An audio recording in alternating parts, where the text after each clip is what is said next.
हिमाचल को केंद्र से बड़ी सौगात। प्राइड ऑफ हिल्स योजना को मंजूरी। आरडीजी बंद होने के बाद बड़ी राहत। केंद्र से मिले 3,920 करोड़। केंद्र सरकार ने देश के पहाड़ी राज्यों के विकास को गति देने के लिए प्राइड ऑफ हिल्स योजना के तहत बड़ी सौगात दी है। इस योजना के तहत केंद्र ने 9 पहाड़ी राज्यों को 25,000 करोड़ और हिमाचल प्रदेश को 3,920 करोड़ रुपए की वित्तीय मदद जारी की है। ये राशि special assistant to state for capital investment के तहत जारी की गई है। गंभीर आर्थिक संकट से जूझ रही हिमाचल सरकार के लिए ये एक बड़ी राहत मानी जा रही है, क्योंकि केंद्र ने 1 अप्रैल 2026 के बाद राज्य की रेवेन्यू डेफिसिट ग्रांट को बंद कर दिया है। इससे हिमाचल को हर साल लगभग 8,000 करोड़ का सालाना घाटा होगा। आरडीजी बंद होने से हिमाचल मुश्किल में है, क्योंकि राज्य सरकार पर कर्ज का बोझ लगभग 1.5 लाख करोड़ तक पहुंचने वाला है। आरडीजी बंद होने के बाद मुख्यमंत्री ठाकुर सुखविंदर सिंह सुक्खू ने प्रधानमंत्री नरेंद्र मोदी को पत्र लिखकर राज्य की वित्तीय स्थिति से अवगत करवाया था और विशेष आर्थिक पैकेज की मांग की थी। वित्तीय स्थिति सुधारने में मिलेगी मदद।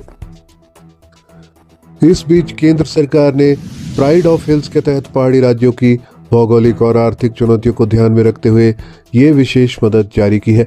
योजना के तहत इस राज्यों को पूंजीगत व्यय बढ़ाने और बुनियादी ढांचे को मजबूत करने में सफलता मिलेगी। कठिन वक्त में मिली ये मदद राज्य के वित्तीय स्थिति को सुधारने और उनकी देनदारियों को संतुलित करने में मददगार साबित होगी। अरुणाचल के बाद हिमाचल को सबसे ज्यादा मदद।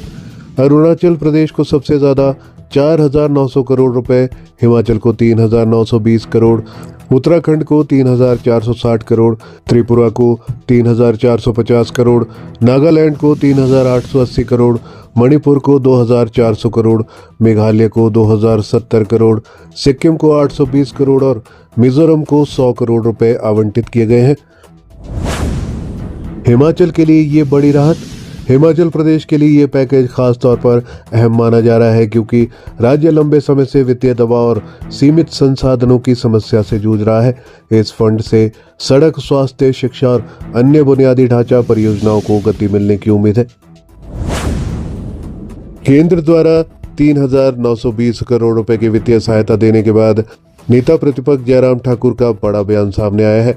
उन्होंने अपने सोशल मीडिया अकाउंट पर लिखा है कि केंद्र सरकार द्वारा हिमाचल प्रदेश को प्राइड ऑफ हिल्स योजना के तहत 3,920 करोड़ रुपए की वित्तीय सहायता देने के लिए आदरणीय प्रधानमंत्री श्री नरेंद्र मोदी जी का हृदय की गहराइयों से आभार एवं धन्यवाद।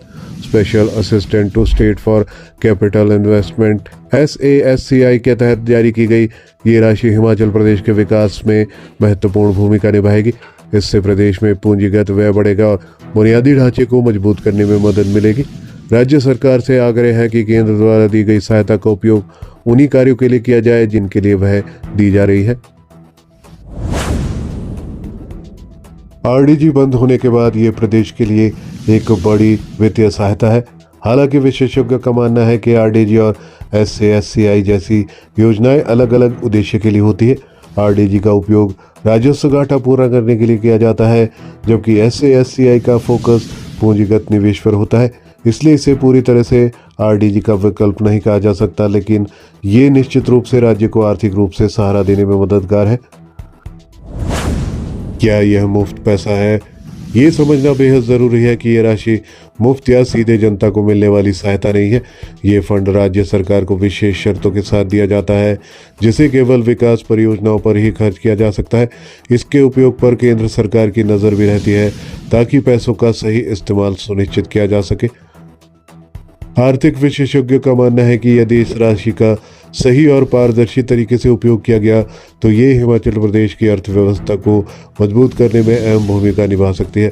खासकर पर्यटन, कृषि और छोटे उद्योगों के क्षेत्र में सकारात्मक प्रभाव देखने को मिल सकता है। अब सबसे बड़ा सवाल यह है कि राज्य सरकार इस फंड का उपयोग कैसे करती है। कुल मिलाकर हिमाचल प्रदेश को मिला 3,920 करोड़ का यह पैकेज राज्य के विकास के लिए एक सकारात्मक कदम है। नेताओं कर्मचारियों के डेफर किए गए वेतन में मिलेगा फायदा। सीधे तौर पर कहें तो इसमें कर्मचारी, मंत्री और विधायकों के डेफर किए गए वेतन का सीधे तौर पर फायदा नहीं मिलेगा।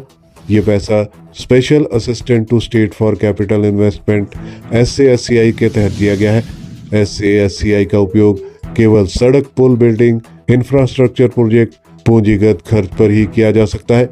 वेतन, पेंशन, DA आदि रेवेन्यू एक्सपेंडिचर होते हैं, इसलिए इस फंड से इन्हें देना नियमों के खिलाफ होता है, लेकिन अप्रत्यक्ष रूप से इसका फायदा कर्मचारी को मिल सकता है। जब इंफ्रास्ट्रक्चर प्रोजेक्ट बढ़ेंगे, राज्य की अर्थव्यवस्था मजबूत होगी, तब भविष्य में सरकार की आय बढ़ सकती है। इसे आगे चलकर वेतन, DA देने की क्षमता में सुधार हो सकता है। राज्य की आर्थिक स्थिति मजबूत होने का सबसे बड़ा फायदा ये होता है कि राज्य सरकार के पास भविष्य में वेतन, पेंशन और भत्तों को समय पर देने की क्षमता बढ़ती है। यानी कर्मचारियों के 13% DA और एरियर को भविष्य में देने की प्रदेश सरकार की क्षमता बन सकती है।